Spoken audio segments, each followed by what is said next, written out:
Okay, so so I just want to show you layer masks in Photoshop as a way of another way of overlaying things, because when I've shown you, these people and the other things that I've overlaid here, I've just been doing it simply with basic cutouts and essentially deleting the parts that I didn't want, which is okay, but if you want to do things like this, where you'll need a bit of control or a bit more control and you want to often go back and forth, layer masks are a really good option.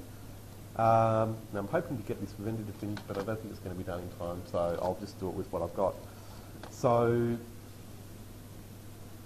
maybe just think of an example. Okay, so if I get, well in fact let's just get what we've got in that one I showed you, and I'll bring that in. So I'm going to just export this as a, well, even JPEG will do. And just save it somewhere that I can get to.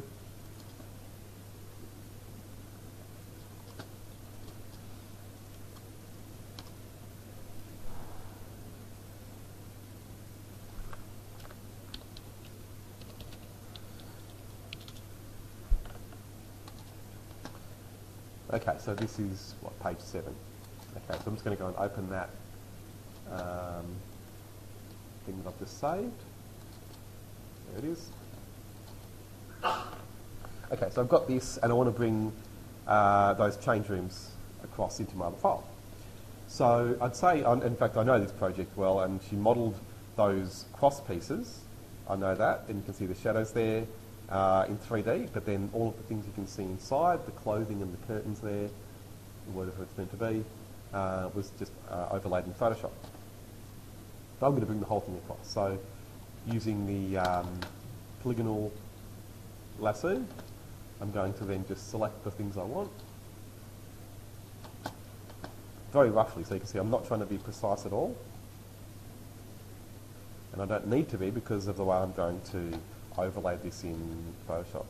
So I've got the area that I want, and then I'll just copy that on the edit menu, use copy, go back to my original file, and then make sure I know where I am in the layers panel. So I might just choose I won't choose the top layer because that's got the people on it. I want the people to be always in front, so I might choose the layer under, or that person anyway. I'm not going to worry about the guy on the left. And then I'll go to edit and choose paste, and that will bring in those things onto their own layer. So now I use the move tool and I can drag that across to where I want it to be, and hopefully the perspectives are going to line up for me. So I've got it roughly where I want it to be, but it's too big obviously, so I'm then going to use Control T. So I can just transform that with Shift. Then like the perspectives are going to be about right. Yeah, it's not too far off actually. It's a bit off, but you can cheat because people, their eyes will trick them into thinking that it's right if you make it look that way. So I'm going to stretch this out, and then maybe the angles will be about what I want.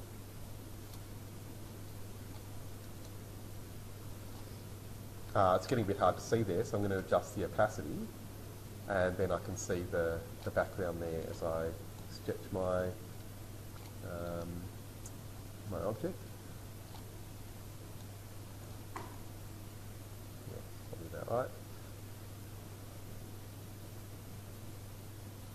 And then maybe just got it a little bit bigger. Yeah, close enough. Okay, so that's where I want it to be. And now I want to blend it in with the background. So I'll just bring this opacity back up to 100%. So I now need to go and cut that out much more neatly. And that's where I'm going to use the layer mask. So that's the key thing for blending things with a lot of control, using a layer mask. So under the layer menu, you can simply go to layer mask, and generally you'd start with reveal all. Otherwise it'll hide everything, and you've got to bring it back. So I'm going to start with, again, reveal all. So to use a layer mask, you're essentially painting in black and white. And so you'll see, if you have different colours set for your foreground and background in Photoshop, it's going to switch those to black and white when you work with a layer mask. And then you can also see your layer mask on the layer panel. Notice how it's added this extra thumbnail next to my layer. And you can see that button in between, that tells it it's linked to my base layer. So those two things work together. And so now, with the brush tool, make sure it's the brush. I always go to the history brush for some reason, but there we are, the brush tool. I can't see my brush, so I'm going to bring that up using the square bracket on the keyboard. Right click and drag the size to do the same thing.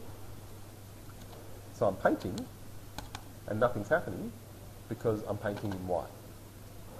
So I'm going to switch to paint in black, and then you'll see anywhere I paint now, it's going to clear my image. Just on this layer. And you might be thinking, well, why wouldn't I just delete it? The reason is, say if I go in too far, right, just like that, gone too far, no problem. I don't have to undo or go back. I can just go back and go in and paint now, switching to paint with white, and that will bring the image back. So you can go back and forth and fine-tune things. You can also paint with a soft brush to get a nice soft edge. So you don't always have to have a hard edge. And that again allows you to blend things in much more. So now back to painting with black, and I can continue taking it away. So I might just increase my brush size so I can take away more. So essentially painting new images in and out, or back and forth, using the brush tool instead of just deleting things.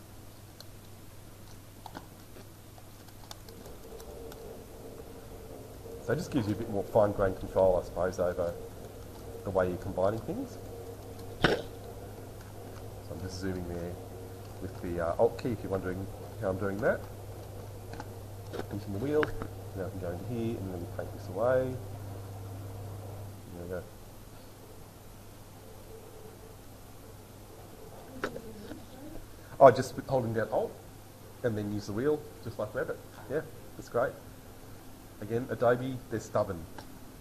They took them years to put that in there, but they still won't let you use the wheel to zoom without an Option key.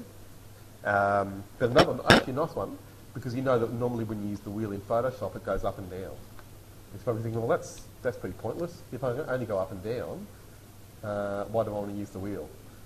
When you've got to scroll left and right, still using the scroll bar. The secret is, hold down Control, it scrolls left and right.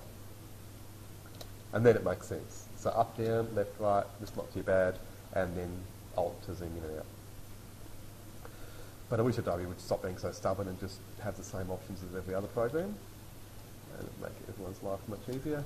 Anyhow, so it works with both options, and you can see there I can just continue painting away to take out what I want. Usually just do it very roughly to start off with, and then you can zoom in and really go into more detail. So you can see here I've got the light showing behind there, looks a bit strange, but I can maybe resolve that later, but otherwise it's getting there. So now I might want to move all of that together. So going to the Move tool, you'll see if I drag it, it's going to take the mask and the base layer together. If you click on that button between them, the one that's linking them, you can move the mask separate to the layer, which can be a bit confusing at first. You can also move the original layer. You can see there the mask staying put while I move the layer. Doesn't make sense here, but you'll see in some situations that really does make sense when you've got, say, I don't know, a fence or something that's in your foreground that has the line that you want to, cut everything off, and then it can make sense to have the layer separate to the layer mask. But otherwise, probably want them linked, so you can always, lock them together again like that.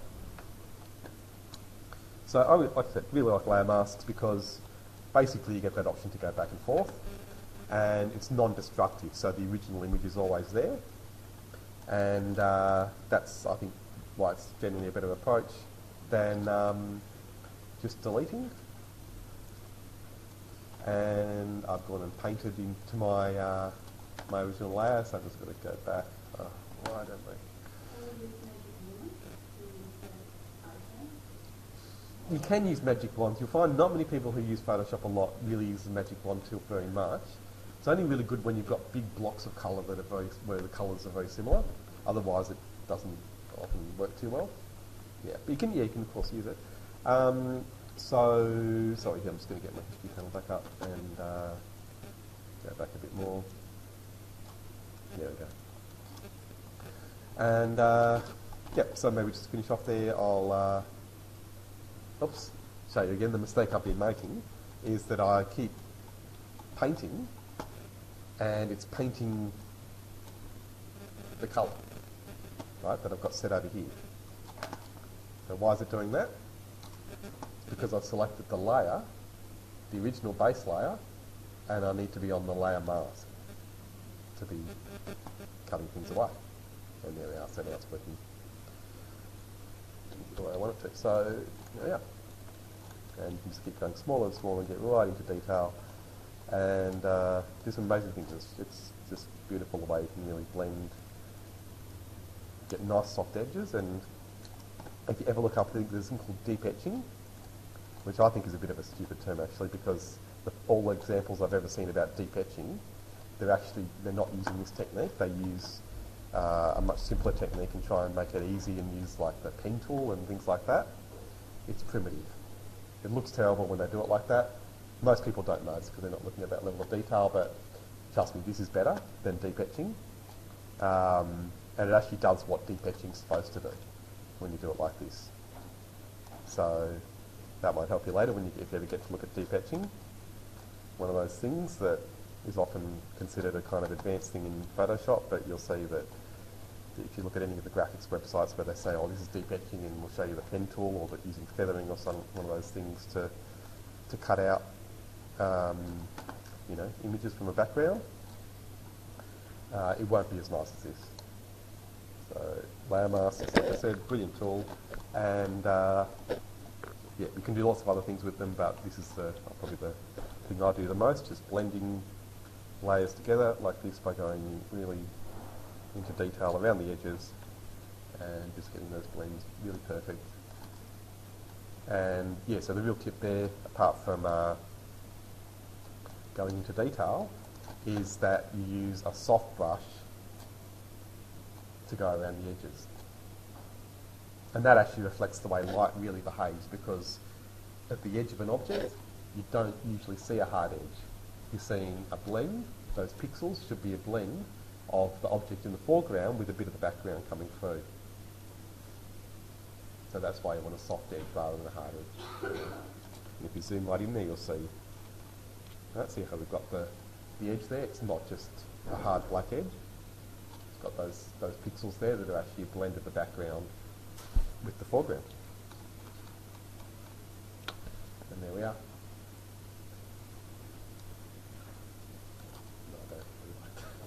Oh yeah, maybe just one last thing. You can of course still adjust the base layer if you want to change those adjustments. So all of those things work normally on those layers as well. And the key there is that you don't use adjustment layers. Do any of you work with adjustment layers? Yeah, they're great. There's nothing wrong with using them, but what would be the problem here if I used an adjustment layer to change that layer that I'm working on? Well, and if you toggle it, it will affect everything underneath it. Exactly, yeah, that's it. You can toggle it, or you can put it into a small object. Yeah, that's right, yeah. So generally they work on all the layers underneath. Yeah, so that's the basic, yeah.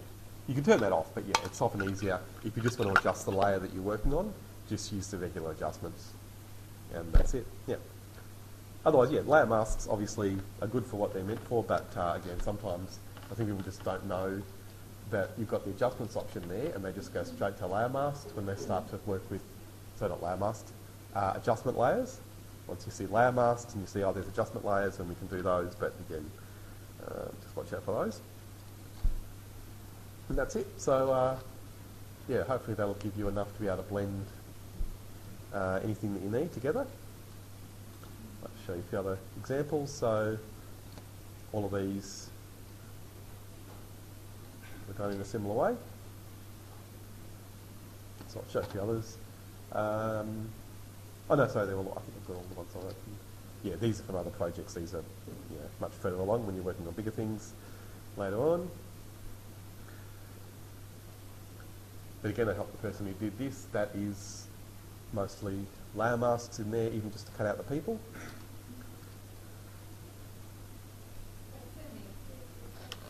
Yep. Oh, just very simple. So even if you just have one image on each sheet, it's fine. You don't need a complex layout. So yeah, very simple. So these are the same assignments from last week. Again, so these, if you want to put a couple on a sheet, of course, that's fine. Yeah, yep, whatever you're comfortable with. Yep. But because of your page size, Photoshop would be okay. If it's only A3 or even A2, it's fine. The only problem with using Photoshop for layouts is generally if you're working with a big page, like say A1 or A0, each of those files becomes big because it's pixel based. And that's when InDesign's much better. But don't get me started on InDesign at the moment, I've got some real issues with it, but I'll complain about those next term.